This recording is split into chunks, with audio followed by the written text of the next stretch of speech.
walk the first American title, and I just took the job literally right now. So bear with me if I don't do a good job, okay? So welcome, panelists. How you guys doing? There. Okay, are you guys hearing me okay? Yeah. Oh, okay. So I was told that I'll ask some questions. You're doing a good job.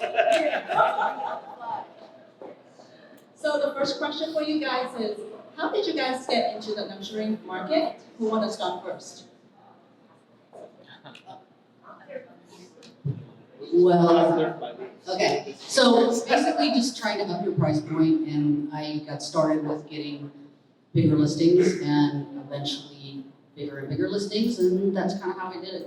I was surrounded, I was used to at Keller Williams for a number of years and around other agents that do a lot of business, so I learned a lot from them and then just started kind of putting one and one together and getting two. And how many years have you been in business? I've been a little over 9 years in the business. You know, I think something that's really important to understand is in this market, we're so lucky that I personally think that even 500,000, $1 million is considered luxury. I mean, we're compared to so many different markets, really, you know, worldwide, within the United States. To get a listing that is at $1 million is luxury. So I think once you get to helping clients that are at 4 million, 5 million, 10 million, 15 million, is something really special. I think it's something that you want to work hard for, but I also think that you need to remember that there are the clients who, you know, still need to be treated at that luxury level, even if their price point is 500,000 or $1 million. Yeah, so how do I get into the market? I guess, you know, I think I started off on a really good team, decent time, you know, in Millbrae, and had a lot of good listings to work. So as a new agent, the first thing you want opportunities, right? And you want open houses to work, right? And then from there, you just take it on and do the follow-up work, right? And you know, yeah, I think that, you know, you start off in a standard baseline price point here in the peninsula, and then slowly work your way up. Whether it's working bigger open houses with bigger price points, and then picking up and meeting, you know, 3 million up buyers, 5 million up type of buyers, and that's kind of naturally, if you do well for them, they're gonna start getting more referrals from their sphere and their friends, right? So Open houses. open houses is like number one. Yeah. Well, thank you. So Eileen, you said that you have 9 years of experience. How about Sophia? 7. 7 years, and Alex? Maybe 5 years. Okay, so it doesn't really matter how long All of you're So I guess it doesn't really matter how long you're in business, and you can be a luxury agent. No one needs to know that. Like like you've been in the business forever. No one needs to know you're 2 weeks in. Like have that confidence, and that'll just bring in business. That's very true. That's very important. Awesome. So the second question is, what are the 3 key differences when marketing luxury properties? I think, you know, like I said before, I really try to look at each listing as, I treat them the same. However, when it is a $20 million property, I think that it's really important to then have your brokerage behind you. I'm really lucky to be with Golden Gate Sotheby's, which I think already has a luxury brand feel. But being able to have full access to Robb Report, to the Wall Street Journal, to Bloomberg, to showcase these properties in, I feel like has had a major impact with these listings. You know, we're so lucky to be at a time where we have free marketing. I mean, social media is huge. You could do, you know, so much with it, and just getting out there and showing that you're different and you're doing so much for these luxury listings. And mind you, most of these luxury listings, unless it's brand new construction, and even if it's brand new construction, there's ways to promote that home prior to even hitting the market and letting your seller know we're not losing any momentum before actually going live on the market. And you could do snippets of, you know, showcasing coming soon. That's what people want to see. And, you know, you're really just targeting the agents and trying to get people in there. So I think, like I think what Sophia said is right. You should sort of have the same, whether you're doing a $500,000 condo or a $4 million property, your marketing should be the same. When you step up into that next level, when you get above that, you've got to have other layers and other things that you're adding in. I think having a good visual partner is really important. Somebody that can show the property really well and get it out, because most people look online on social media and they're going to come based on what they see. So I think that's really important. And just having, good social media presence and being able to market that property internationally as well as just locally, I think is very important to bring in international buyers. So. I think you're right. I think packaging, presenting the property properly, right? So for me, when I do luxury listings, my set package, well actually, all my listings, my set marketing package, videography, online marketing spend, my flat cost is about $5,000 for each listing. That's even before all my staff and staging and whatever, right? So I spend a lot of money on marketing and creating the brand that people follow, right? So Culinary Luxury is my brand. It's become a brand that people are starting to follow, and it's known as a luxury brand now, right? So yeah, we spend a lot on branding and marketing. Yeah. Great, well, thank you very much. So the next question is, what are you doing to differentiate yourself from other luxury agents? This is an interesting question. I mean, I think for me personally, I am going through a transition in my career, which is scary. I feel like I'm starting off as a new agent, but also super exciting. So this is interesting for me because it's kind of like, well, how am I going to be different? Everyone is kind of doing the same thing. But I thought about this last night and I said, well, you know what? I'm staying authentic to myself, and I feel like I always have been. I've always been just true and open and honest. I remember one person early on in my career he had said to me, you have to play the game with these other agents. And I remember saying, like, why am I playing this game? Like, I'm an honest person. I'm not going to beat around the bush. It's kind of like, take it or leave it. And luckily, like, I have a really good reputation within the community. And I think it's because I'm honest and I come from a genuine place. So I think that's kind of where, like, I don't want to say different because I'm not saying that agents aren't like that, but just be yourself as much as you can, whatever that means. And you don't have to dress a certain way or look a certain way. Be who you are, and you're going to attract the clientele that you want to attract. I think that's the most important thing. Wow, you just took what I was going to say. So everything that Sophia said, and just be yourself. Build rapport with people. I think that's what's going to get you the listing, as opposed to having the nicest car. Although that does help.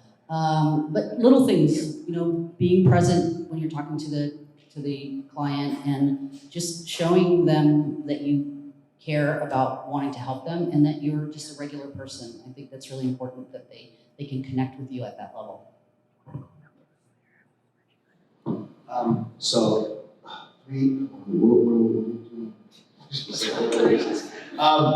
For me, I think that goes back down to like my marketing commitment to my brand and my listings and my clients. Like I said, I spend a lot of money heavily on my listings to give them the right exposure.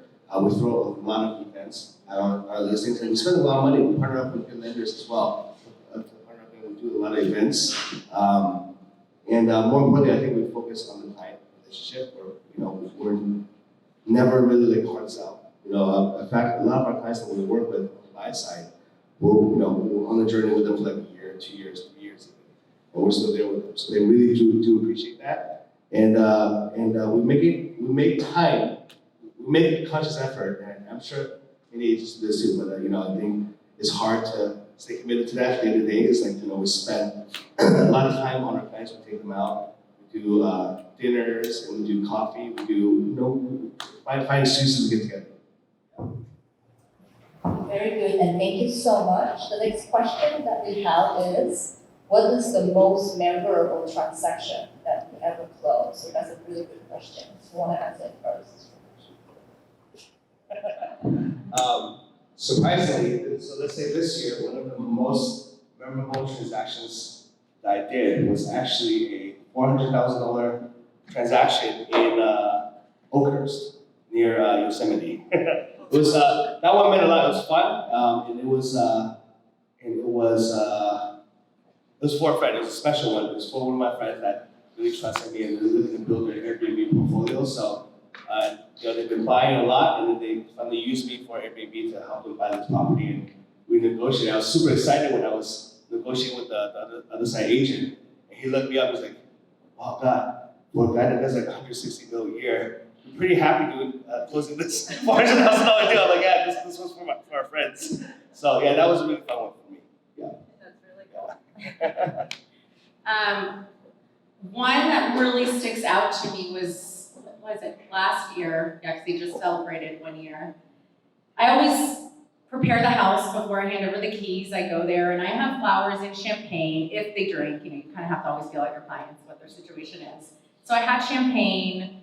Then I always bring a sold sign. We'll go in front of the house. I have them take some photos. I let them know beforehand, especially for the ladies. They want to, be dolled up. And then I always have them do boomerangs. So I'm over here and I said, okay, now it's time for your boomerang. And they're looking at each other like, what are we supposed to do? I was like, I don't know. Do a shimmy, do a move, a kick. I have no idea. So I'm kind of fidgeting with my phone, getting it ready. And he looks at her and he says, okay, I think I have an idea. I'm like, perfect. So he's like, I'm gonna put this down. Next thing you know, he's getting down on one knee and proposing. So I am so lucky that I have my phone and I am like freaking out. She looks at me, I start recording. He didn't tell me, did not tell me. And he proposed and it was just like, I started crying, which I cry at every closing. Whenever I call my buyers and tell them we got into contract, I do still get teary-eyed because it's so special to them. And for them to like include me, and I said to him after, I said, why didn't you tell me? He said, I just thought you might go like over the top, like do too much to where she might know something was going on. And I never asked if they were married. I knew they were buying a house together, but that's kind of none of my business. Didn't see a ring. You just don't ask. But to me, that was just so special, and I have it on video, and I mean, that was for me very memorable. That's really special. Yeah. Wow. So sometimes they're not always lovely like that. And sometimes you go into a house and it looks like somebody was murdered in there. And, so those are ones that stick out. But I think one of the ones for me that was, actually it was 6. I ended up selling 6 homes for an attorney who basically was working for the state of California, and he had to liquidate the property due to a criminal court case. And so they called me up. I thought it was a joke, and they were like, hey, I see you covered in Hillsborough, blah, blah, blah. And I'm like, yes. And he goes, well, we have 6 homes to sell in the area. And I thought, okay, who's punking me? Is this Alex Ty calling me up? Being funny?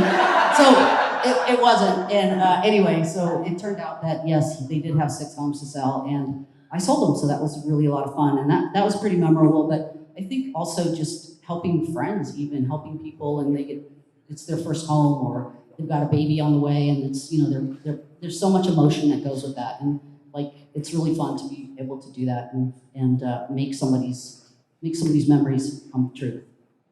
And I think it's also important to I think your clients know when you want to have a relationship with them and you're not just transactional. I mean, I think I stay very close with my clients. Going to birthday parties now, baby showers, I mean, you name it, I've done that. And I think from the beginning, that's probably why they end up working with you over someone else. They feel when you're just trying to just get the next sale. So I think, being very genuine and showing them that you really care and you're really working hard to find them their dream house is really going to play in your favor. And then you have lasting relationships, which I personally love the most about the business. That's really, really amazing. Thank you so much for sharing the experience. And I remember that Ali worked a little bit on the previous case as well. That's very nice. Okay, so the next question is, how can agents prepare themselves to work in the luxury market? What's the advice for the new agents from you guys?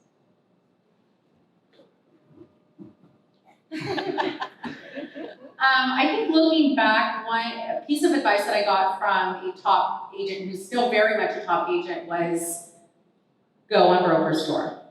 Go on Broker's Tour, meet the other agents, do not be intimidated by going into a $10 million house.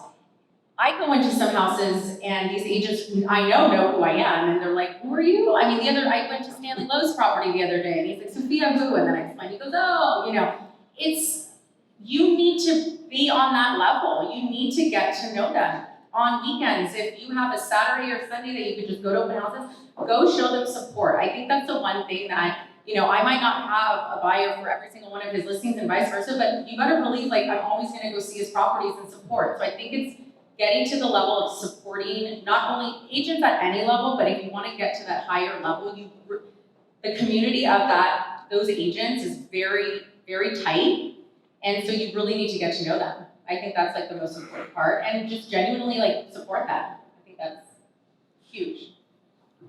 I agree. I think, I have an expansion team in Oregon, and we don't really have tour going on at the moment, just starting that back up. So I go to open houses every weekend and meet agents because I can't meet them any other way because I don't really know a lot of people. So in order to meet agents, just go to their open houses, go on tour if you can, and support, like Sophia said. And don't show up in your old hoopty for a listing appointment. Try to borrow somebody's car or get a new car because people do look at that stuff. And I mean, I had to do that. It was fun to buy a new car, but you got to have the image too. You can't just show up and not be looking like you have the confidence to pull it off. So I think that's important as well, is just realizing that you are being judged, and it's important that you rise to the occasion. To go on, not that I don't agree with you, because I do, however, think that it's kind of changing where I'm even realizing and seeing that a lot of my buyers are a little bit more laid back. I mean, we're not in LA, which I'm all for LA and being glamorous, but we're not there. I actually went to, they call it Caravan, not tour, on, last time I was there. They are all dressed up, like this, like in Southern California. And I liked it. It's not really like that here. And I've even had clients that I kind of, they're $20 million and they're not showing up in, a Range Rover. So I think sometimes you do kind of have to scale it back depending on your client. And at the end of the day, if someone doesn't pick you because you don't have a nice car, then you don't want to work with them. I don't want to work with them. Then you're not a right fit for me, right? So I think also feeling out your buyer and potentially your seller, and not, I mean, it's hard. I think for men and women to have designer stuff, all that, that's just exactly what it is. They want to work with you because of you. So I think it's also, yes, image is definitely being presentable. You're not going to be, but I don't know. It's so weird because then I see some agents who are just see them in flip flops and a t-shirt, and I'm like, do you watch Selling Sunset? Well, Selling Sunset. All right, come on, Selling Sunset. Like those heels these girls wear, I could never do that every day. This is enough, and I'm saying. So I think yes, image is a lot, but I also think you need to have that balance and be yourself. I'm so big on just being yourself.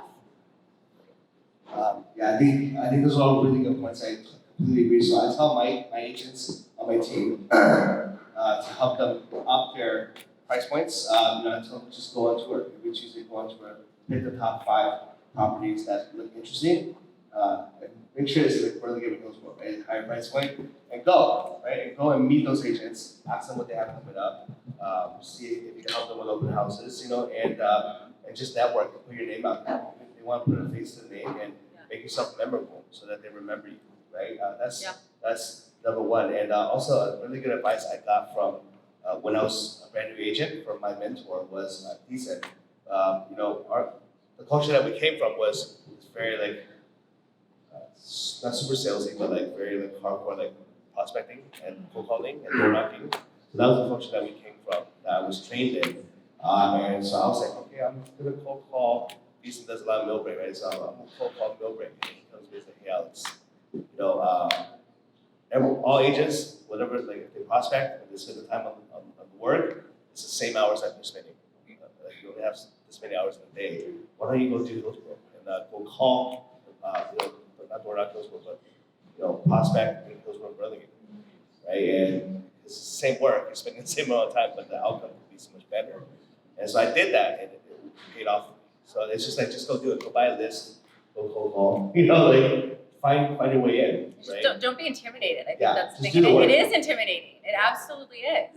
Yeah. I'm still intimidated sometimes, but you just have to like just go in Pick there. up that first call and just go. Yeah, Just go with yeah. it. Yep. Awesome, well, very, very good advice. You guys do a great job. I think we are right on time with the time limit. So I don't know if we allow any questions or. So I am done. Thank you. Thank you, Joanna. By the way, she is my escrow officer with Sylvia. They handle all my escrows. All right, Michael, come on up. So next up, we have the market update, hosted by Michael Young. Okay, on to the market update. My name is Michael Young, and let's give a hand for our panelists here. Thank you very much. Getting straight into it, I'm not going to give you any quarter. What kind of activity are you seeing in the luxury market, and how do you think things are going to look going forward? Me personally, I mean, it's obvious that the market has changed in the last 1.5 to 2 months. The residential interest rates, stock market, and Bitcoin, even like crypto, like crashing. So I think that put a lot of buyer pool out of the market for a little bit, right? Or a little more hesitant, or the price point has been reduced because of these events. But in the luxury market, good products are still selling really fast. Like I just had a $5 million listing that listed last Monday. We're getting a contract today, right? With multiple offers, right? So I think in the higher price point, quite frankly, the changes in the market they're not as effective, obviously, right? And they're also a lot more savvy for the average buyer, so they know how to play the game. If the interest rates are high right now, but housing prices are low, they're still gonna buy, right? And then they're gonna refi once the rates drop, right? They're not afraid of that, right? But I think in luxury, not much has changed, but frankly, I think, in my opinion. I 100% agree. I am seeing a little bit more homes that are potentially sitting on the market on the luxury side because the sellers are living there, and I think that really makes a huge difference.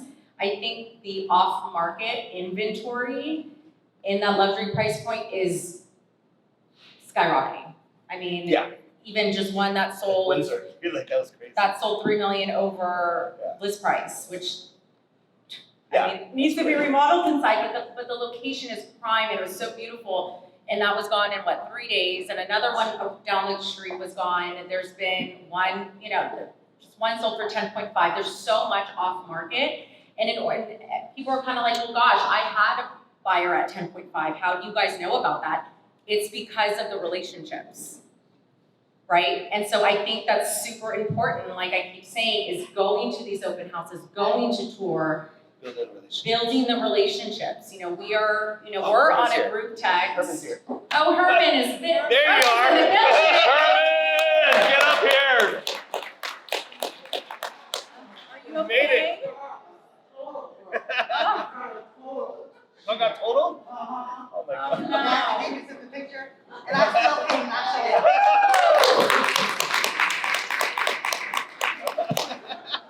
Herman, why don't you come up, take a seat, okay?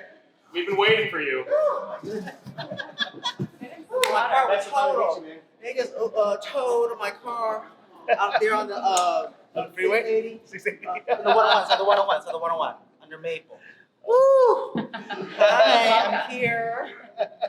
I interrupted, sorry, keep going. No, but back to that, I think the luxury market is really not like Alex said, it's not being affected much. I haven't seen it really be affected at all. If anything, I feel like it's more competitive. Yeah. It's, not knowing about, even having relationships within each other and then seeing something sell off market, knowing the agent, you're like, why didn't I know about this? Like, it's You always also, have to educate. you always have to just, and it's constant, like pinging agents. Hey, I know we just talked a month ago, you don't have anything, that's 1 acre for X amount, but what do you have? Like, 'cause they're, constantly getting listings. So I think it's just continuously being on these agents. But knowing them to the point of like not being, annoying, I guess. Or be annoying, I don't know, who cares? They were at our level at some point. All these agents who I'm talking about have been in the business for like 20, 25 years. So I look at it as, I'm so grateful to have to be not completely at their level, but there at an early age. It's like, I'm gonna be there, you know, I'll be around for a while. So I think it's kind of more like they look up to me as well, and it's kind of like they wanna help out if you have that relationship. I agree. I think relationships are very important.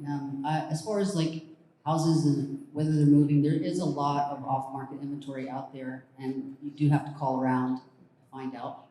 But I do think that in the luxury market, you don't see as much of a dip. You know, they're not really affected by you know, interest rates and things like that as much as sort of lower priced homes. So I feel as though the luxury market's still pretty strong. So, since you were late, I'll repeat the question. We're putting you on the spot here. And the question is, what kind of activity are you seeing in the luxury market? And where do you think it's going to go looking forward? It's slow, girl. It is slow. Yeah. Okay. So, where do I think it's going? I'm so shocking. Okay. So in general, I think there's different pockets. Okay. So I think what you mean by luxury, first of all. So you're talking about aspirational luxury, where people are like a dual income family who are tech, who can afford like 3 million, 4 million-ish, give or take. That's you're still fine. But I think anything above like 5 to like 45 million is like really sitting there.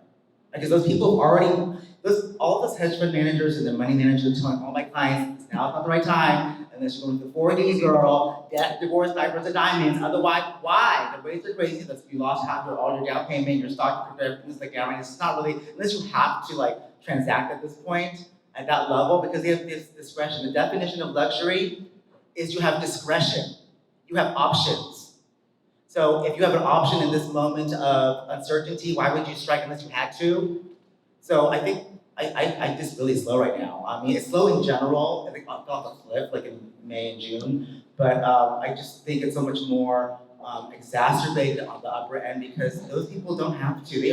They own so many other homes to begin with. Can I answer your question? Absolutely. It's on the floor right now, sir. Somebody get me a drink, please. Thank you very much. Appreciate that. And as we continue to speak about the luxury market, there are additional questions that we have questions about. The next one is, how are luxury home prices being affected by changes in the economy? I'm gonna go back the other way here. Eileen, do you want to be first on this one? Okay. So this is, how are luxury home prices being affected by the changes in the economy with the pandemic, the currency printing? You want to take this one? Sure. Okay. I think, kind of just like what we had said, I think it really varies. I think it depends. I think, and I'm speaking more so of like the Burlingame. Are they both? Okay. I'm saying more so of like Burlingame, Hillsborough, Menlo Park, Palo Alto. It's really depending. Like if you're seeing, you know, anything that's over, let's just say 15, 20 million, yes, you're most likely, like Herman said, you don't have to sell, don't sell. Like I'm kind of telling my sellers that right now, if you have to, but you can't move out, well, that's gonna have effect on the price. As far as like, then don't sell, I mean, or test the market, right? Get your top agents in there, see what happens, see what you could potentially get as is, until you actually can move out, and then you kind of get a good team in there to kind of do your thing. I think, you know, there was something to be said in 2020 when we went through a global pandemic, and it was it was just the craziest market I've ever experienced. Where it's going, you know, I see both ends because I do see these higher price point homes still moving. I mean, maybe it's different in our area in Hillsborough, but they're moving. Not all, like I said, it's very dependent, but there's so many buyers out there that are on the sidelines. So when I hear a buyer say we want to wait, to me it's don't wait.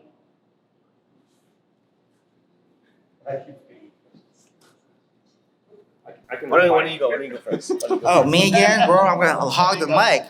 How are luxury home prices being affected by the changes in the economy? Did I just answer that question? Huh? Let me ask this in a slightly different way. With the trauma that's going on in the country, with the divisions, with the currency printing, with a pandemic, how has the mindset of your buyers and sellers changed in the past, and how have you responded to that? The diametric difference that I've noticed from this time, from the last time this kind of happened, was 2008, 2009. That slowdown literally was like 6 to 9 months, maybe even a year, depending on where you were. Like, it was so immediate this time, it's like shocking.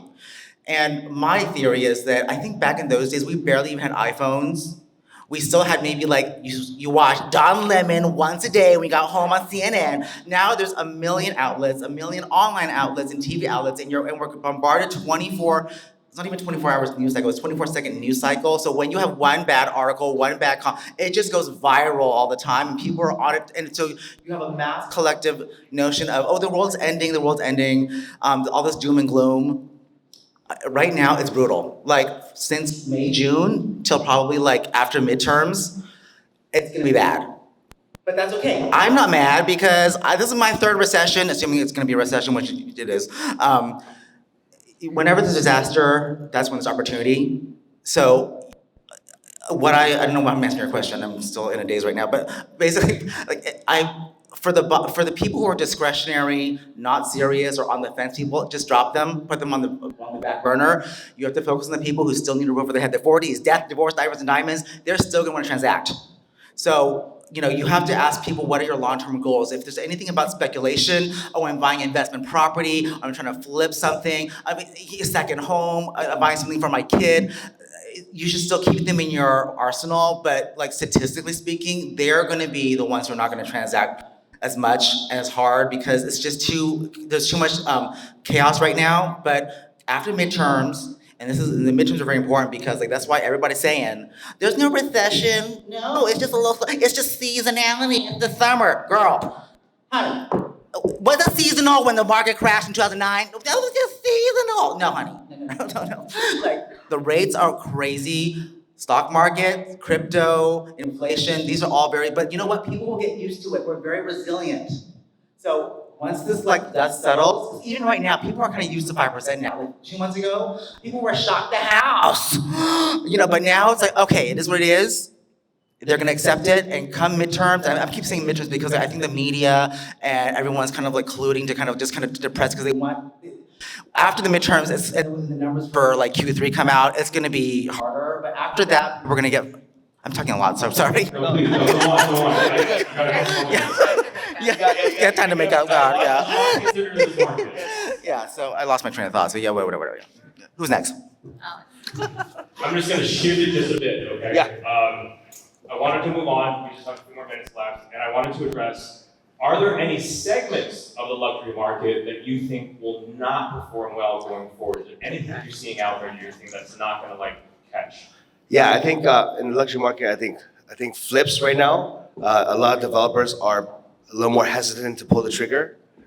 Even though there's a plan to make money down the line, I think a lot of my fixer properties in the luxury market are not moving as quick, but finished products are still moving like super fast. For me. I think, what are we saying? Going to different segments. Any segments of the luxury market you think that might not perform well? Yeah, I think the higher end of the luxury market is challenging, just many of the things that Herman spoke about, but they have multiple properties a lot of times, and they're just with crypto and the stock market and RSUs and all that sort of stuff, I think that it's harder for people to commit to buying in that level. So I think that's the higher level, above 25 million. Yeah, you know what's striking me about the responses that I'm hearing so far, and I'm guilty, I'm the one who wrote these questions, but it seems like what I'm hearing is the recurring theme is discretionary, first of all, and also second thing is relationships, right? Those are the two things that I'm beginning to hear more and more of. Discretionary, yeah. Yeah, discretionary is a big one. So again, a market update, so I don't know how much more we can go into that. I mean, is there anything that we're not covering, that we're not asking about market update when it comes to the luxury market? What's the highest price per square foot in your area? Right now, well. Here's one, okay. Again, and this relates back to the pandemic, right? And how has the taste of luxury buyers been since the pandemic? Right? How should we be advising luxury sellers, right? On the general market, we always have to tell our sellers, hey, look, this is what's going on in the market, so they can be realistic so that I don't have trauma through escrow, right, and taking offers. Is there any of that happening in the luxury market that we should be telling luxury sellers? I think the natural answer to a question like this is, oh, we want more Zoom room, luxury dens, yard space for the pandemic, but that's like everybody, okay? So they just can't afford it if you're like proletariat. The plebeians, right? All of us plebeians. But I think the real answer at this point is more options. I don't think it's about having the biggest house anymore. It's more about the finishes. It's about the lifestyle. And I don't even think having something that big is that important anymore. It's almost like the people who are buying luxury homes, like back in the day, like if you bought a house, a piece of land, you would spend the next 5 years building it, you would raise your kids until they're 18. It's your forever home. I feel nowadays the luxury buyers, they don't do that. They just want it to be done. They're not, it's almost like it's like transactional and ephemeral. Like they're there for 5 to 7 years, whatever, and they flip. Just how they flip with jobs. The little young kids, little Gen Z type, they're always flipping jobs every 2 months, every 2 years, right? So it's the same thing with houses. And so I think in terms of taste, it's more about their expectations and their lifestyles. Everything needs to be done. Because they're not gonna be there forever. It's just life changes so fast, everything's so mobile now, and you have to understand that. So I think the older agents, not that I'm trying to be ageist, because I am kind of old too, but they say, their pitch to young wealth is, oh, the long game, this is your forever home, you can raise that doesn't resonate to like my younger wealthy buyers, because they're just like, we're gonna be out of here in 7 years. They're like, I just don't want, like, when you say, oh, you can renovate, you can remodel, and then they're like, that's gonna be another year or two of my life. No, they just want everything done. So if that's considered taste, that's, I feel, what's changed. No, thank you. They need to be spoon-fed, they spoil the house. Thank you. No, that's a great answer. Anyone else have anyone to chime in on? I think just being transparent with your sellers. I think sometimes, you don't ever want to overpromise, underdeliver, but this is kind of the market where if a seller does want to list a home at a certain price, you can't not do it, but you're at least have in writing, like to recap our call, to let them, it's a different market to where. And I know I had this experience recently is, we wanted to list a home at a certain price and the seller wanted, one number. And frankly, we actually got a lot of showings at that very high price that he wanted to list at, but the quality wasn't there for these buyers. And so it ended up, I think, selling, close to like 8 million under, where if we would have started off where we wanted, it would have sold a little bit over. Right, so I think being transparent with these sellers as well and kind of saying that these buyers are savvy. These buyers are savvy and they're getting younger and younger. I mean, especially the ones that I help out coming from San Francisco down to the peninsula, they're these 35-year-old millionaires and they know what they're doing. This is not going to be their forever home. It's not. Even if it is move-in ready, 10.5 million, they're probably going to be out of there in like 7 to 10 years. Which is mind-blowing to me. Yeah, exactly. Yeah, agreed. I think people, the younger folks that are buying homes in the market, they do want everything done. They don't want to have to remodel. They come into an open house or whatever and show around and they just look at it and they're like, yeah, no, we're out. They don't want to do any work because they work so hard that they want everything finished. They want nice finishes. And yeah, they are not going to stay there for 30 years. They're moving around different cities, maybe even internationally, but or multiple homes. They just want everything done so they can relax and enjoy their life. But I also think it's fun when they do want to remodel because I love it. I would love a remodel. I'm just having an interior design background. So when clients, especially of mine, are open to it, I think, you put your stamp on it and then you get your return on investment down the road. I think there's another thing that you need to also be educated on and guide your clients, because if you don't, not that you need to have that actual like a design background, but if you can't speak on remodel potential construction costs, even though those vary, having resources for them, they're not gonna have confidence to be able to do a quick kitchen remodel. That's gonna overwhelm them, where that's not overwhelming. If you could get a house for X price, but people are passing on it and the remodel could cost you, I don't know, 50 to 100, varies depending on like the product that you want. I think there's also something special about that aspect of it. And I do actually have a lot of clients that are open to remodels. A lot of these houses where we sell are old. It's very rare to get something brand new. And if you have something brand new, you're gonna pay the premium for it.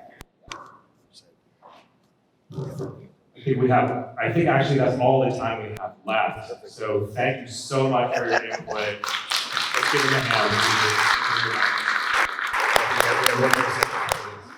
My name is Casey Wood from Keller Williams. Casey Wood. Okay, when do you know you're ready to build a team and why?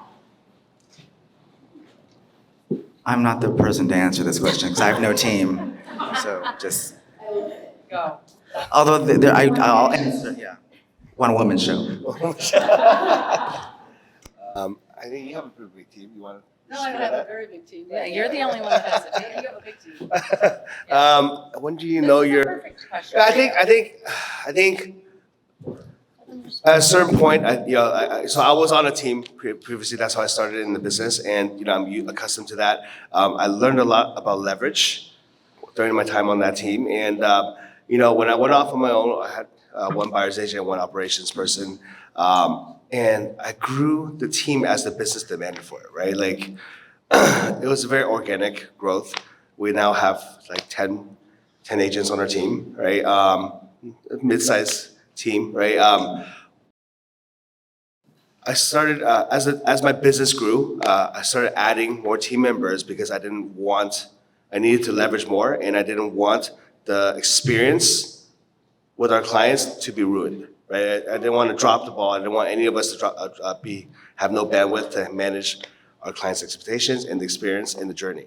Right, so we're very strategic in the way we build our team. We have 3 operations on the back end that support us, and we have 7 producing agents right now. And I think with that comes bigger numbers and bigger growth. We're learning more ways to scale our business and up the production of each of our agents. Right, so our goal this year was going to be like 300 mil, something like that. Right? That was a really big goal. The market took a hit, so we're not close to that. We're halfway there. Yeah. I came from a team, a small team, recent transition. So funny, you asked this. Someone asked me yesterday, do you want to build your own team? I don't think so. Never say never. But I think if you're looking for a team, look for the right team. I think you need to, what can you bring to a team? I think you need to, what can they bring to you, vice versa? I mean, I think, I started off as a team, and I'm so grateful for that because I, learned so much. I was at that time with Keller Williams. I think Keller Williams is great for teams. Growing, I think building your team, they have, the way that they hire is amazing. Yes. Yeah. And so I think from the side of being on a team and not being the team lead, if I were to look for another team, I think you need to look for a fit. And I think for a team that is going to support you and have your back, I think that's the number one thing. And if a team's a fit for you, it might not be a fit, right? As a solo agent now, it's different, but it's kind of nice. So I think I was on the team as well, and I'm not by myself. Mm-hmm. But I'm asking, do you think in the future that you will be building a team? I think my first reaction, no. However, I think I now am learning, I guess, more about how to build the right team. And I think if I were, I would do it very different than how it was previously done. But I love a team too. I think there's also something so special to be, part of a team and to, brainstorm. And I think I missed that part of it. I just don't know if I will build my own team. You never know though. anyone wants to join my team. There you go, look at that. Call Sophia. So I think I have a small team, and that works for me because I'm able to leverage and have business coming in as well as, still being part of what's going on out there. I don't want to be sitting, like not involved in the business and kind of being more of the team leader. I still want to meet with clients and sell properties, that sort of thing. But I feel as though you can be a solo agent in a way and still have a team with multiple people. You can have multiple, VAs and various other ways that you can still leverage without necessarily having, 5 agents on your team type thing. So there's lots of different ways to build a team. So I have a follow-up question. So when you say leverage, you mean leveraging your team members' business? Is that what it is? I would say more leveraging for business, because if you have more people, you can serve more clients. So that helps a lot. And then, you're still bringing business in. So if you're not able to do the open house, somebody else can. They get a buyer out of that. You're still, in the mix on that. So I feel like there's lots of different ways to leverage. Let's talk real business here, okay? Listen, what the real question is, when is it, y'all changed the question on me. When is the right time to leave a team? Yeah, bitch. I think ultimately, because it's come down to what kind of person you are. Some people are okay not having the glory, because if you're on a team, the rainmaker gets all the glory. If you're not about that, you're the kind of person who's probably gonna be there for a year or two, get your thing, get your chops done, and then flop off. That's also the danger of growing a team, is that you're constantly having to, if you have high turnover, or even like if you don't have high turnover, if you invested someone so much, you've given them all your trade secrets, everything, they know your entire playbook, and then they just flop off, and then, it's a bit of a danger. So there's pros and cons to everything. For me, I've never really had a team. There's not a week that goes by that some brokerage or some team or my manager said, why aren't you joining a team? You can leverage, you can grow. That's just not my vibe. I like being a little foot soldier. I'm the people's princess. I'm a country bumpkin from the East Bay. I just need to be on the ground. Because when selling real estate on the ground level as an agent is totally different than being a manager of a team. You're basically managing little egos on your little team, fixing little problems, fixing their mistakes. But we all went there. Okay, so I started off as an assistant myself, so it's not like I'm against that, but you just have to know what you're getting yourself into. The glory of having a team leader. I'm the founder. I'm the, titles, blah, blah, blah, blah, blah. You may have a team of 20 people, and I'm thinking, like, I did over 100 million last year, right? So that's one person. If you're a team of 20 people, you should be doing that much times 20. I mean, after everything is said and done, and there's nothing wrong with that. I'm not trying to poop on anybody's team, because some people are attracted to the volume, posting the numbers, ranking, trends, blah, blah, blah, all that stuff. But that's fine. But like for me, I'm greedy, I'm Asian, I'm cheap, I want most of my commission to myself. This is the Asian Hustle Network, right? Well said. I think hold on. Well, thank you so much. Okay, the next question. How do you pick team members? It's like dating.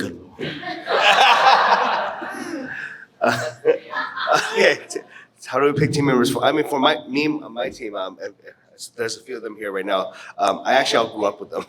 So it's all people that I grew up with. It's very organic. We have very natural chemistry. Is there quality that you look for? Yeah, quality. Yeah, actually, definitely traits of like, they have to have a big why, right? Because we're here for business first and foremost. We're not here to play around. We have fun, of course, naturally, all together. But for us, it's business, right? So yeah, definitely people that grind, have experience, have leadership skills, that can lead the team. We're not looking to build a really big team. I think we're good with what we have right now. And also at Keller Williams, we have this thing called the KPA, where put all the potential candidates through to do a personality test, and that definitely does help weed out people that are not a good fit, right? Yeah. So I have a question. So do you pick let's say a brand new agent as your friend who come to you and have no experience, would you consider? Yeah. So yes and no. My coach is gonna kill me when I say yes, because we already have a lot of agents right now, right? So what we do right now with all new agents that we want to see if they have potential to help nurture any potential out of them, right? Is they sign on as showing specialists, right? And they help us show properties. We do anywhere from 8 to 16 units a month, right? So if they're showing those properties, that's $1,000 each property that they're making on, right? So that's a pretty good way to get paid and learn the business. Very cool. So I know Sophia is not, you don't have a team, so anyone else want to answer? For me, I think it's fit, cultural fit. Whether you can count on them. I put them through their paces to make sure that they, are able to deliver. And, I have a lot, prior to real estate, I have a background in operations management. So just giving them opportunities to show what they can do and then helping them to grow as well, I think is really important. But I think for me, it's about how I connect with them and having that relationship. So do you usually approach them and ask them if they want to be on your team, or do you usually just approach you? Just kind of see how it goes. I don't really put that out there. I mean, if somebody wants to join the team, we'll see maybe how that works. But most of the time, it's organic.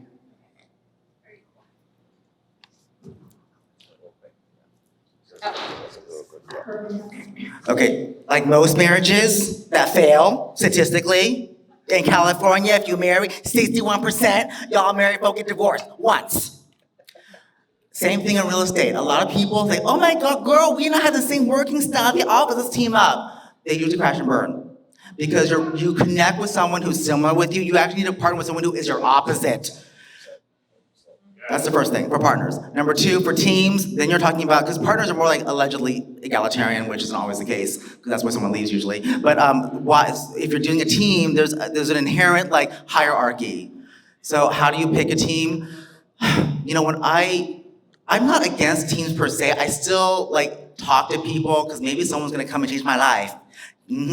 But usually what's gonna happen, usually what happens is there are one or two people. They're someone who's either, I can just sense they're go-getters, they're amazing, their resume is fantastic, but they're gonna usurp me within a year. No, I'm not here to invest in they're just gonna flop off. So why would I do that?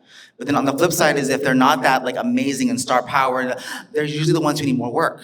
And I'm spending more time having to coach them and help them. And so it's almost like it's double-edged sword, exactly, so yeah.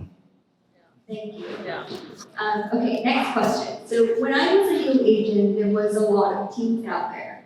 And it was very difficult to pick the right team because not everybody offered the same thing.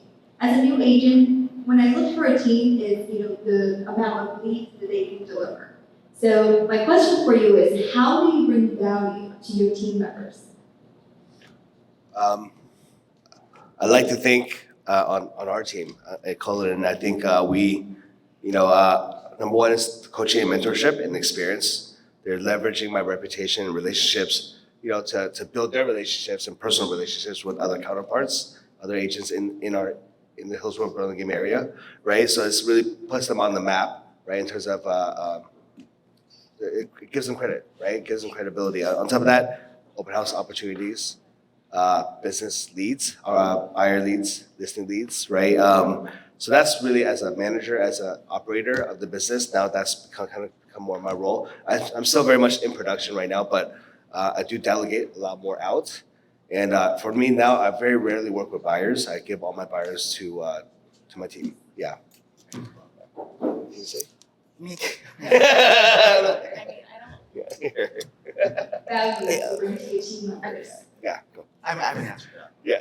Okay. I think I don't have a team. I was on a team, so I think it goes both ways. I think being a team lead, you kind of know that if you're bringing in someone new, you kind of know that you're going to be holding their hand for a little bit. I think as a team lead, you also need to support the people on your team and kind of have their back and not always kind of be the higher person, but let them know you're doing a good job. And vice versa, I think even as a team, you need to let your team lead know that you appreciate them. I think once you guys have that synergy, then you could be together for a while. Teams are you know, they're out there and they're growing and I think they're big, but I think, you know, the biggest thing is to make sure it's the right team. And it's kind of like, well, how is the right team? I think the KPA that, is it KPA? That Keller Williams has is great. I recently took that and actually learned a lot about myself. I should be a team leader. I have that personality. I never knew that. I never knew that, but I think it's free. I think you could just do it. So I think that's actually like a good step for you for newer agents or just, you know, seasoned agents to know about kind of how you operate so that if you're making a move, you'll kind of know where you fit, you know, and how you can help a team, help yourself, and how, you know, you guys could grow together. All right, so as far as the team thing goes, I think you have to provide value for them as well, you know, coaching, mentoring, that sort of stuff. But also I like to use the DISC profile and gives me an idea of sort of how they operate and, you know, how we can operate together and work together. And then I also do supply leads and open houses and things like that for my team. Very cool. Thank you. So if you want to talk about teams, like not sponsored, but Kenny Fast, EXP, literally just the shutdown happened. He was let off, climbed the whole thing over there. You know, I don't want to go into that right now. But basically, he had to start over. So within like 1 year, he had 200 agents, 200 teams. So how do they do that? Like how does he do that? Like, it's like everybody has teams, but that's like a mega team. He's like a bigger than like most brokers combined. But why? What is so alluring about it? I feel, and I've known Kenny for many years. Like, hey, he sat next to me at a Sacramento ARIA event 10 years ago, and he said, "I'm gonna be just like you." He kind of did, but in his own way. But for him, I'm always admiring that he's giving so many events to his team members, like getaways. You're almost creating a cult. You have to bond them because they have other. It's like marriage. You know. What's your love language, and you're constantly being interviewed every single day by somebody else. Every time you send your wife out to work, she be talking to all those men out there too. She got options. You gotta keep it interesting. Give them a reason why to come home. It's the same thing with teams. You have to give them a reason why to stay with you. It's not about splits or leads because everyone promises that. It's about the culture and about being somehow like. Something. It's really about just like creating something. I'm babbling over. Yeah. You know what I'm saying. I think one of the things as well is I completely just lost what I was going to say. Okay, well, it'll come back to me. It'll come back to me. I think I agree with Carmen. Yeah. I was in the business for 3 years and then I decided to join the team because I have a lot of respect for the team member. It was Joe Velasco. And I learned a lot from him. Yeah, so I agree with you. Oh, and that's what I was going to say is, representing that team lead and representing that team. I think, the team that I was previously on, we did have a lot of people come and go. And they weren't, some were newer agents, some were seasoned agents. And the seasoned agents were the ones that actually didn't last as long because I think they kind of wanted to do and run their own way, which is completely fine. But it was hard to be able to have someone to represent you and represent that team name. So I think on both ends, I think as a team lead, I'm sure it's hard to try to find someone that's gonna, represent you as a buyer, at an open house, with a seller, if the seller comes in, with the seller's family comes in the open house, like it's a lot of pressure, but I think also as a team member joining a team, you have to realize that as well. And on top of that, I think, when I joined a team, I didn't look at it like, what am I gonna get? Like, oh, I'm gonna get these open houses. I was just new to real estate, so I was just learning the business. I think you have to also look at it as how hard am I gonna work and how is this person gonna push me? Because you can't expect things. Don't expect things. That team lead might wanna host every single open house. So don't expect that they're gonna give you leads. Like you still have to hustle, no matter what.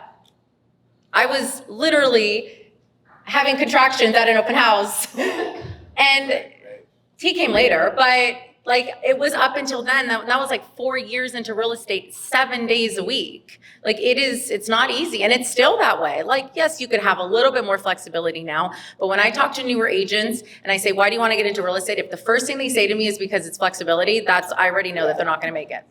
Because it's not, and I think we all know that. It's not, you can't be a half agent. It's just not possible. No matter, you just can't. I think I agree 100%. I think you're talking about environment, right? Your network is your net worth. So, being a new agent, being with the team of Lee, who's doing a lot of business and have more experience than you, just make your business would be better. Yeah. Great. Next question. How do you hold your team members accountable? And this is going to be the last question too. That's a very good question. So we. Yeah, well, they're friends, Yeah, right? exactly. How do you keep your friends accountable? Exactly. Yeah. So it's very, very important to really hire like-minded people, right? In terms of goals and someone that's on the same page. So you have to set the right it comes down to setting the right expectations, right? I mean, we're all big boys here, big girls here. We don't need to be mommied or daddied, right? Like I think it's very quickly if there's people that aren't as committed as you towards the goals or their work ethic, that it's going to show very quickly, and they're going to wash out very quickly Would too. you check in with your team I members, do, like monthly? Yeah, we do. Quarterly? So we do check in every morning at 8:45. We have a morning call with my team. Goal settings and stuff like We that. do our goal settings for the day, like micro goal settings for the day of what we're gonna set out to accomplish for today, whether it's 10 contacts, 20 contacts, 100 dials, how many appointments set that we're gonna go for, and sometimes we throw in some role play and Is that scripting. for cold calling? Yeah. Or prospecting, right? Like we don't do as much cold calling on our team anymore. We have a pretty established database, and so we do a lot of prospecting and following up with our database. So through that, we set goals of appointments, lunches, consultations from there, right? So, and then we do weekly check-ins. It's pretty tough because everyone's got a busy schedule, right? And then that's pretty much what we do. That's what we say. I think, I'm not on a team, but I think holding yourself accountable, you could, as an agent, you look at the week and you're like, oh, well, Monday's Monday. So that goes by, right? You're running your errands. I think and I think that's one thing that when I was with Keller Williams, I knew that I was like cold calling or do whatever I was doing on time blocking on X days. And then we left years ago, but I'm still really, really good with that. I know Thursdays I'm out there meeting my referral agents because for me, referrals is huge. So I'm out there doing lunches, doing this, doing that. That's kind of like my day that I'm all around. And, Wednesdays is whatever it may be, like it's also holding yourself accountable, and that's hard to do. So maybe team up with like one other agent and kind of like, like your workout accountability partner, like whatever it may be, like, because then next thing you know, you've gone a week and you haven't done anything. Right? Because it's so easy to like have all these things in your head that you want to do, but like you have to then find the time to do them. And putting new systems together, all that time, like nobody wants to do that, which is why people typically then build out a team to have an operations person. So then you could like leveraging, like we just talked about. But I think holding yourself accountable and having someone else hold you accountable is very important, whether you're on a team or you're a solo agent. Question, accountable? I can't even hold myself accountable. My God. Oh Lord, I gained 20 pounds in COVID-15, girl. And so I got that mirror in because I couldn't go to the gym. My Equinox home, and it's just I've used it 6 times in 2 years. Half the classes were prenatal. I'm just sitting there on the chair doing this. Right now, I can't even keep myself accountable. So, which is why I actually don't think I would be a great team person because number one, I like doing things myself as an individual. So I just don't like taking commands from people because I'm, the queen bitch. But on the opposite end, the weird thing is on the opposite end, like. I feel like if I were ever a parent, I'd be a tiger mom. Like, I would be probably checking in with this person every 30 minutes. And I'd probably doing like report cards every single Friday. You did everything they do, A+, B-. So for me, I don't know. But I say that in jest, but in reality, I think keeping things, having an algorithm where you are judging someone. Because my mistake when I had an assistant was that he was spent, well, I don't wanna, this is being recorded. We're fine, but it's just like, he was like a mini me. He was intelligent, like the 3 H's, like humble, helpful, and handsome. Okay, that's the winning key. However, there was nothing in writing about responsibilities. And so when things got really crazy busy, it was very difficult because my business model really is by myself. So it's like, it only works if you're operating at 110% capacity 24/7. And that was the same with this other person who I was working with, because we had both the same mindset. But when things started to shift a little bit, there was nothing to go back to. It's almost like writing a contract all just like verbally. Like when things go a little sideways, where you need to have something in writing to kind of, and if you want to let someone go or vice versa, then it's like there's some type of like precedent or expectation. So anyways. Yep. Yeah. Love them so much.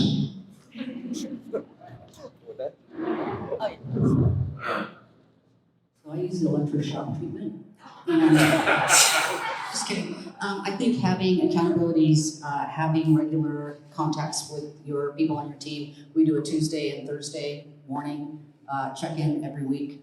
We're fairly loose as far as we don't, it's not very super structured, and it works for us. But I think just having them know what's expected and that you're able to give them feedback and ask them how they're feeling about stuff, and being able to communicate with them. I think it's really important because you don't have to be aggressive or a jerk or whatever to get people to do what you need them to do. I think if you just set clear expectations and talk to them about it, most people want to do well. So I think that they're going to do it. So I think communication is key.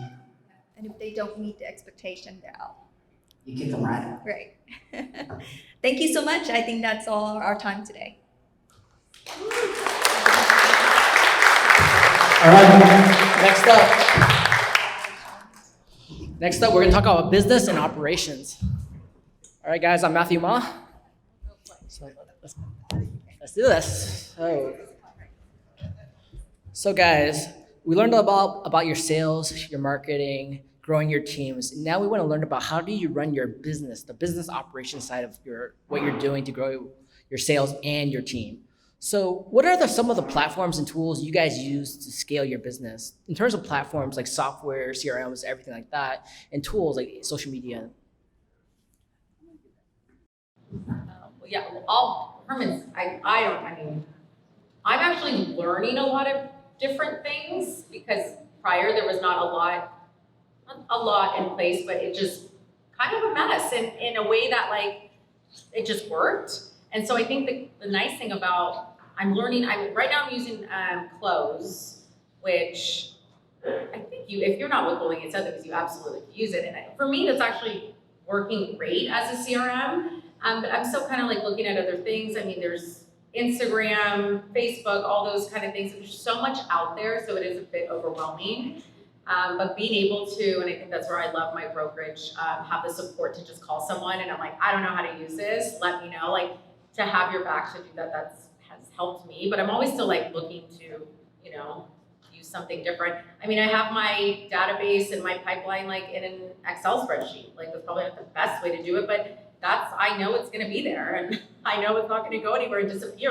That makes me nervous to just keep it in one system. So I do, if I have open house leads, whatnot, I do put them on my phone, plug them into my Excel, and then at some point I'll put them into Close. But typically if you email them or text them, they'll be in Close already, so it's kind of all cohesive, which is nice. You're not the same, but I'm very low tech. I have an Excel sheet thing. That's all I do, honestly. But to your point about having your stuff disappear, be very wary. Put on your listening ears. Be very wary about companies taking your information. Because they can be bought up by someone else. Y'all know who I'm talking about. I won't say a word. I said what I said. No, but aside from that example a few years ago, even Top Producer, which at the time was so major because they were the first people to the market and they had a huge legacy situation. When you be so ingrained in a specific system, you can't get out. It's almost like extortion to leave. It's like marriage. It's like you just say, oh my God, that's so agreement, it's so entrenched, that's so instrumental. So I like the fact that I have some mobility, and this is gonna sound so, I guess probably what every business guru says about systems and ops and blah, blah, blah, blah. My mind doesn't work that way. I'm a creative person, I'm an artist.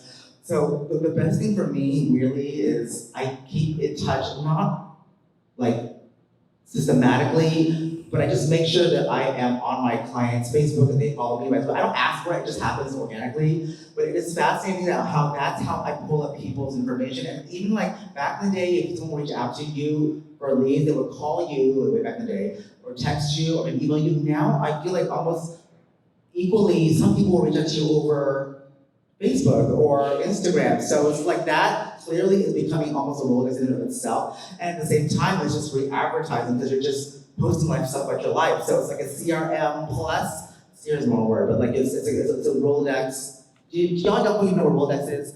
It's a little roly-poly thing that I'm like, so that's what I use. But I accept the fact fully that these things are ephemeral. My little friend, I just came back from OC Aria convention down there. And little sassy Asian, little Liz Chu from OC, she was a big Instagrammer, and her Instagram account was suspended for no reason. I mean, she is the most innocuous person ever. She was completely just blocked out. So if that's your main way of communicating, so it's the same thing with top producers. Like, when things happen, you have to understand that you have to be across multiple platforms. Nothing lasts forever, including CRMs. So our team uses, we use Monday.com for all of our escrows and off markets and coming soons, and all of the day-to-day operational work is operated off of our Monday.com, which we custom program to what we needed. So that we have our volume factor there, we have all of our deals for the last few years recorded and documented there, and our team communicates on each transaction there as well. We also we use Chime as our CRM, and that's more than powerful enough for what we need to do, which is we don't really rely too much on technology. We're just our mindset is more like just go out there and do it. It's not there's agents out there that are like, oh, I don't have the right technology to go do this. That's why I'm failing. No, that's not true. Right? For us, we have what we need to do the business that we're set out to do. So, For me, I use KEYNOTE CRM. It has an app as well, so if I'm doing open house, I can just put people's name right into the app. I use QR codes quite a bit for people when they sign in, and I also use Zapier, which can basically, if somebody comes in through Facebook or Instagram, it can take that, have an API that'll bring it over into my CRM and drop it in there. So I'm into tech, unfortunately. Yeah. But I like a lot of that stuff. And Matt actually helps me quite a bit with different technology platforms. But I think there's a lot of stuff out there. I like KEYNOTE.io for listing presentations. And another one I just got, because I download a lot of different apps, but it's called Blink. And it's a business card thing. You can get it for free via BLINQ. I'm not affiliated with them anyway. And it's a great little thing. You can just gives a QR code, someone can scan that and have all your information right there. I use Linktree as well. So yeah, just kind of play around with technology and use as many as I can to make it easier. No. So I think one thing about that, if you see the consistency, is all about the follow-up, right? Really building relationships, really having a great follow-up system, regardless of using notes, spreadsheets, sticky pads, whatever you want to use it. But as you find yourself scaling your business, technology does take a play into it, but don't take too much effort on the technology itself. No matter what, technology can be there, but if you're not doing your relationships and follow-ups, you're focused on building your tech stack, it doesn't really help you. For me, I am a tech builder, right? So I build technology for agents. The benefit of that for me is scaling the business to go faster, to accelerate it, to delegate everything you can to your assistants so that you can focus back on your relationships. But if you're not technology oriented or you don't have a team to help you build it for you, then don't worry about it. Just focus on the relationships and the contacts. The number one game is the contacts. So he has Chime. Chime is a great CRM. I work with developers of Chime. They fly to my office. We do all the products, right? But at the end of the day, it doesn't matter if I don't call anyone. Yeah. That's the key point of what technology is. And the reason we talk about that is because technology can just help you go a little bit faster. So like Chime, it helps you hit more contacts today. You know exactly what to do. It'll help you go faster, but you can't depend on the technology. Exactly. So for you, for example, Alex, your team is able to see a pool of database. You can see all the contacts there. You can follow up. You know who you're following up with. You leave your notes there. You know exactly what the next step is. You can have information to analytics that shows you what your team's doing, who's performing, who's contacting, who's setting appointments. But if you did it on Notepad and stuff like that, it's gonna be harder to track that data. As an individual, you're fine, you're tracking your own data. But as a team of 10 agents, you need to track your team to make sure they're performing. Yep, 100%. Next question I want to ask you guys too is, do you guys believe in cold calling, door knocking, social media, or video marketing, or your sphere of influence? Which one's more effective for you guys? Video marketing for this guy for sure. This guy's like famous online. Oh, God, me. Oh, what? Yeah, what? I just paid them to see this. No, everybody says it about me. Oh, which one? The one you gotta pay every month on OnlyFans? Which one? Which one, girl? This is why I get for coming late. Huh? Oh, really? Oh, gosh, I missed that. Oh, shoot. Darn that car accident. You know, the video thing, I just do it because it's fun for me. It costs a lot of money, actually. Carmelo, where's Carmelo? Yeah, so Carmelo was instrumental, who's our sponsor. So yes, the sponsor content, just joking. Carmelo's like filmmaking abilities helped me put me on the map, because up until then, most video production companies, y'all know what I'm talking about, right? It's basically a slideshow set to some stock music. I mean, that would have been fine 7 years ago, and maybe someone who's like 80 years old knows no difference. But when that piece of the marketing agency has been so commoditized, there's a million. You need to find the person with the right talent. It's not about just offering, oh, here's like this package, and we can shoot some pictures. Everybody can shoot pictures with their phone nowadays. Like, well, what you need? It's about the talent. So for me, I mean, if I didn't do video, it's always about kind of doing the next best thing. Like I was doing video blogging, I was doing stuff, even like I was renting out like coffee TV, like back in the day before iPhones, I was booking out studio time there, shooting videos there, doing green screens, because I just wanted to. The second everyone else is doing something, that's when you should stop doing it. So, I mean, right now it's video, I don't know what's next. Although I haven't gotten on the TikTok thing. I can't dance, girl. No, I mean, if I do dance, I need some Benjamins, being thrown at me. I'm not afraid, huh?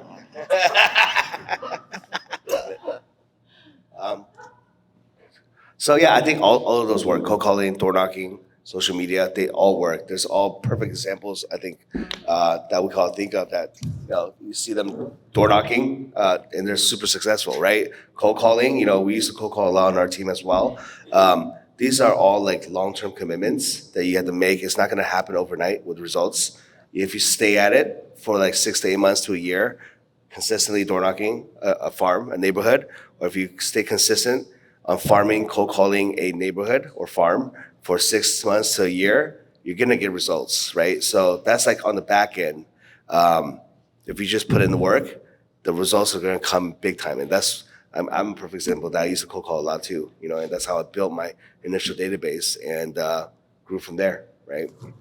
I think also if you're a newer agent and you're like, okay, well, I want to farm, but farming is costly. It's not cheap and you need to be consistent with it. Well, then what I'm big on is my sphere of influence. Get an Excel, type out every single person, your family, friends, and, they might not use you, not a big deal, but once you're kind of on top of them, a little bit more on top of mind, especially if you're a newer agent, people aren't gonna relate, Sophia with real estate. I think it took at least like a year where they were really like, oh, you are an agent. Like, I think they kind of think that maybe brand new agents aren't really agents, and then they'll start using you, they'll start referring you. So I think I'm really good with following up with clients, past clients, keeping in contact with buyers, even if, they aren't buying in the next 2 to 3 years, but then also very much sphere of influence and making sure you're tapping into that nonstop.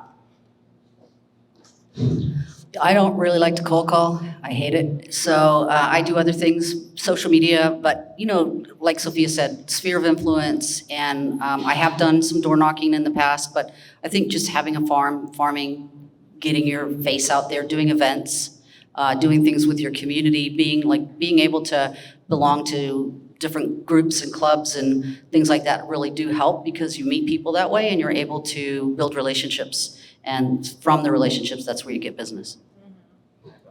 I think a part of Okay, again, the truth bomb from Ms. Herman. Over 80% of people's leads and transactions across the nation in every brokerage in every state comes from your SOI. The business though of vendors, because we get these fat checks every once in a while, and so we have this like fat water. We are the most overly marketed demographic because of that situation where so it's like a silver bullet. You can sign up for this like AI mailing thing. No, you can. But statistically, the conversion rate is so tiny. It's like you need to like reach out about 100,000 hits, and then out of that 100,000, maybe 1,000 will even click on it. Of that 1,000, maybe 100 people maybe will interact with you, and of that 100, one person's gonna talk with you. And the leads become of less and less quality. Now, when I first started at Zip Realty in 2000, after I graduated from Berkeley, there was this guy named Scott Kucherick, who was the founder of Zip Realty, went to Berkeley too. Back then, when you had an online lead, because Zip Realty was the granddaddy of like online leads. That person probably was making lots of money, had internet, had to educate. Now, homeless people on the internet, search Zillow. Honey. So at this point, I really am just gonna echo what you said. It's SOI.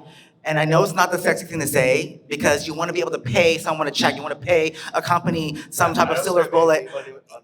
Exactly. It's really your SOI. If you just look beyond all the hype.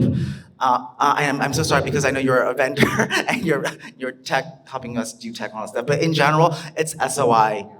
Go to your church, do your little break sales, go to your little brownie sale, your PTA. It really is, it's really about getting yourself out there from people who you know, because know you, like you, trust you. If you do these random hits with strangers, they don't know you, they don't like you, because if you door knock in my neighborhood, girl, you'll be shot. You will be shot, okay? So why start the wheel from the beginning? Why reinvent the wheel? You already have people who I feel sorry for people who actually moved here from out of like somewhere else to start a new life because you don't know anybody here. But like if you already have a base and you've lived here for a while, that's really where your bread and butter is gonna be. So, anyways.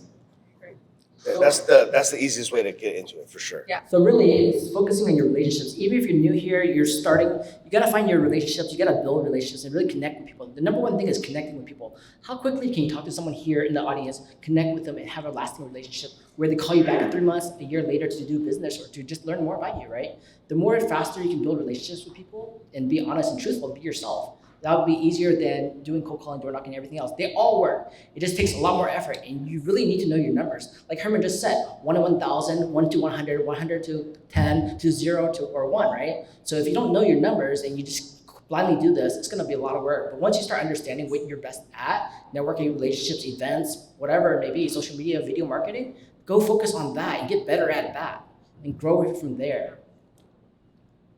So right now, the question I want to ask you guys too is, being an individual or being a team, how are you guys leveraging your time to do so much business? Me again? Lord. Yeah, Thank you, you're so sweet. I just don't want anyone saying, Herman, here's the attention whore. Oh my God. What was it? Leveraging your time? Do you have assistants and what do they do? I don't have a system. I had an assistant for a very long time, for years. You may have seen him. He was featured on CNBC on Make Money, and David O'Leary did a whole thing, reaction video on him. So, but at this point right now, I don't have any assistants. The market is really slow. I have to understand that's where it's going, and it was just for the best. We just diverted because there's no work. There's not enough work. For the past 5 years, I hadn't logged onto car.org or DocuSign because I would just ping him this information, he'd just pump it out. I had to relearn all of that over again and my passwords because it was so crazy busy for the past 5 years. But now I'm relearning all that again, and the fact of the matter is, like, it's not that hard.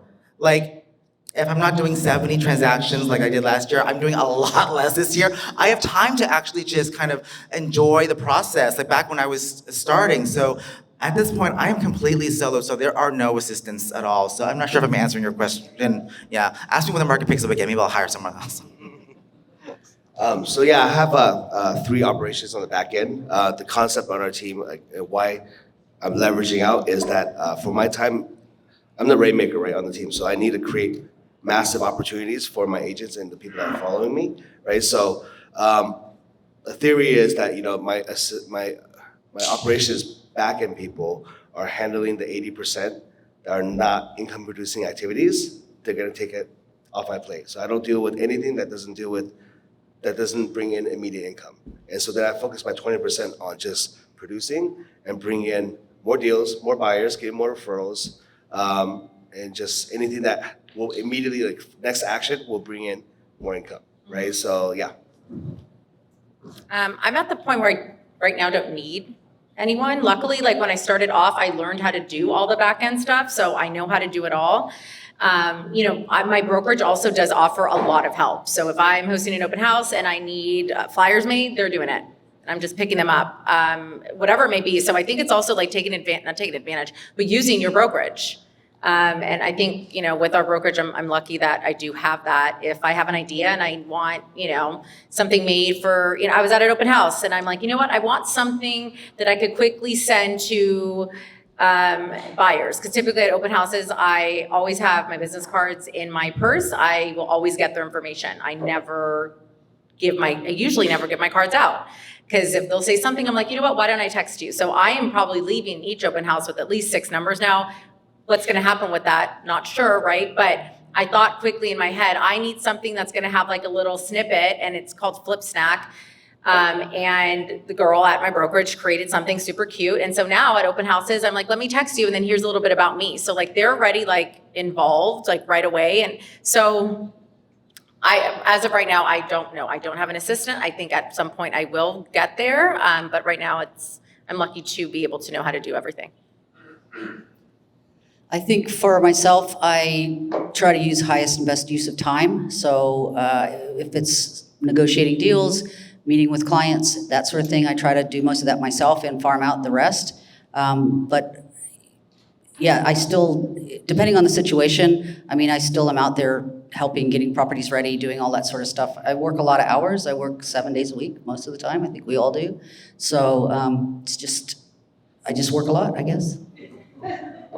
So for me, what I think about time and leverage is really finding your best use of time and your best skills. For example, if you're great at sales, negotiations, and relationships, focus on that. Everything else that's worth less per dollar per hour. For example, if you're worth $100 an hour, why are you doing anything that's $10, $20, $30, $40, $50 an hour? Learn how to leverage that. And it takes discipline, it takes leadership, it takes knowing the fact that in the beginning, you're gonna fail because you need to learn how to communicate clearly to have an assistant and teach them how to do it. If they can only do 80% of your job, that's okay, that's great. One day you might be able to get them to 95 if they can do it, right? And you see and test quickly their personality, because sometimes it's not them, it's you, it's always you. How do you learn how to communicate and hire effectively and teach them to do what you want? They can't just be you, think you, and do and have your work ethic. They're not going to, right? Really learn that. For example, myself, I have 11 assistants for myself. Guess what? They all do everything differently. They work 1 hour a week, 5 hours a week, 40 hours a week. They're all different. They all get paid differently.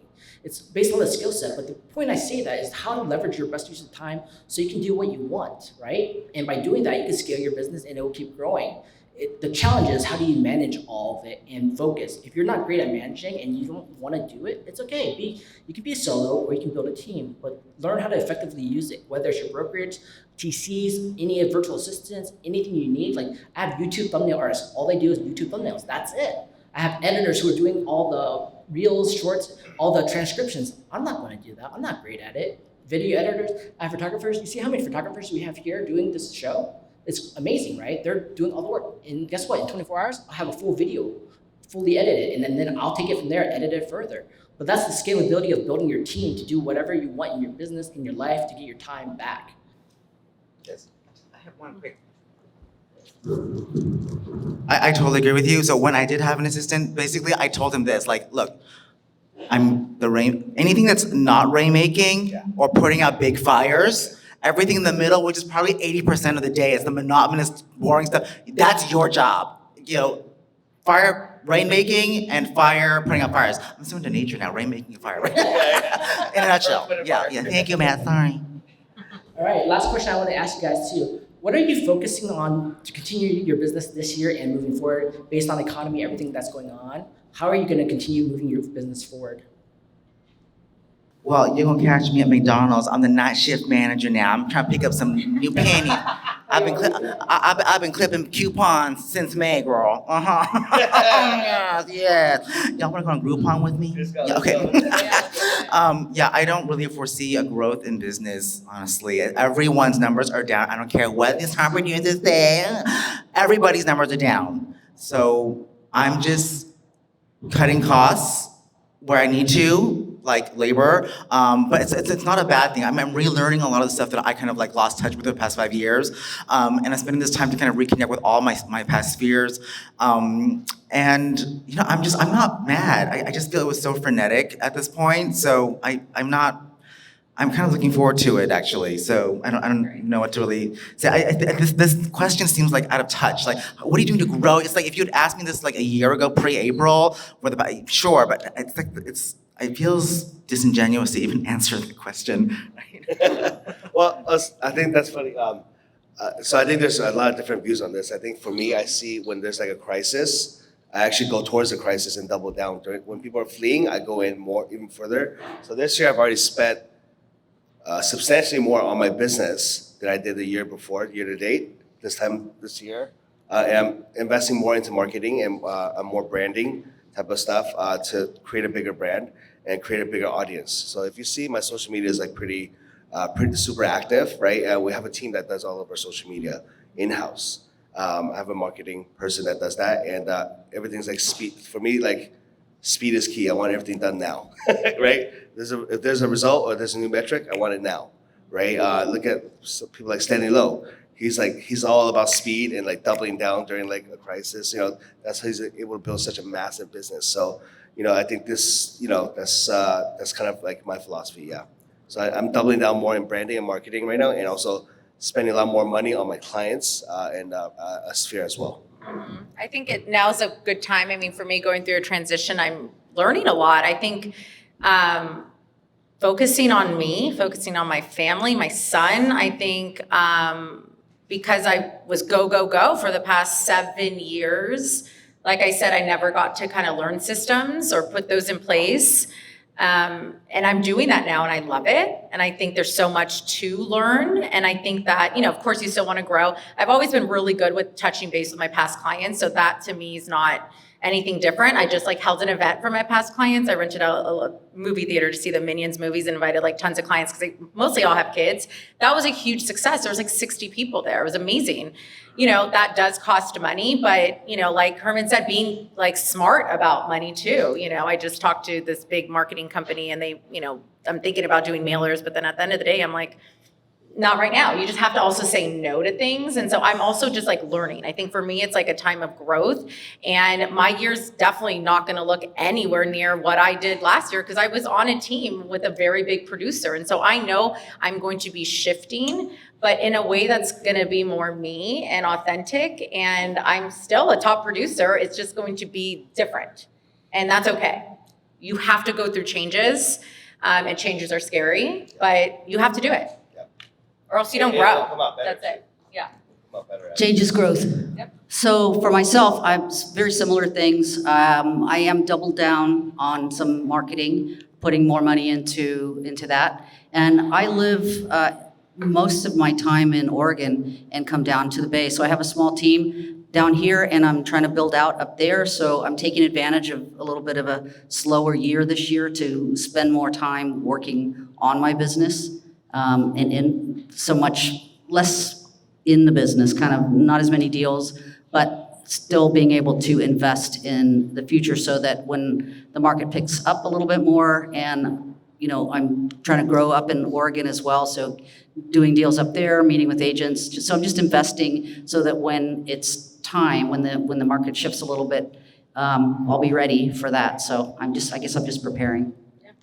I agree with Alex and Eileen too. I think, for example, like Herman, cut down your expenses. Everything you don't need, cut it down. If you're not using it, it's not providing a real return on investment, get rid of it, right? You don't need it right now. Focus on that, but at the same time, focus on building your income. Focus on activities like relationships, like deepen your relationships with all your clients, your friends, your family, everyone. Deepen that relationship because when we come out of the bubble and the market starts picking up, people who are there for them when it's down are gonna be there for you when it goes up, right? So when you focus on those relationships and build it up further, when the market picks up faster, they're gonna be the ones who refer you more business. But if you drop out while everyone else is dropping out, where are you gonna be when the market shifts, right? So for me, I like to double down during bad markets. 08, now I double down. I go further, faster, and longer, right? That makes it better so that when it starts popping back up, you gotta be there. But at the same time, make sure you can sustain your business and continue growing. Don't lose out, don't drop out. Fight through it and go through the challenges and be there. Like 08 was one of my best years. I loved it for my buyers, right? Because good time to make smart investments,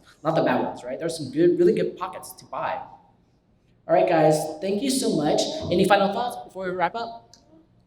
All right, I hope you guys enjoyed this session here, and thank you guys so much, Eileen, Sophia, Alex, Herman. Thank you for being here. I appreciate really coming here to be here.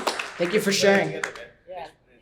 You're welcome. All right, guys, so we're about to wrap up. I hope you guys enjoyed that, and thank you guys to all our sponsors, In the Sky, State Farm, Brandon over there, Kenny Stevens, for UAMC, and Encore Home Staging. Next up, in October, we're gonna do another event. Hope you guys will all come. Superstar Women in Real Estate. Who's down to see that?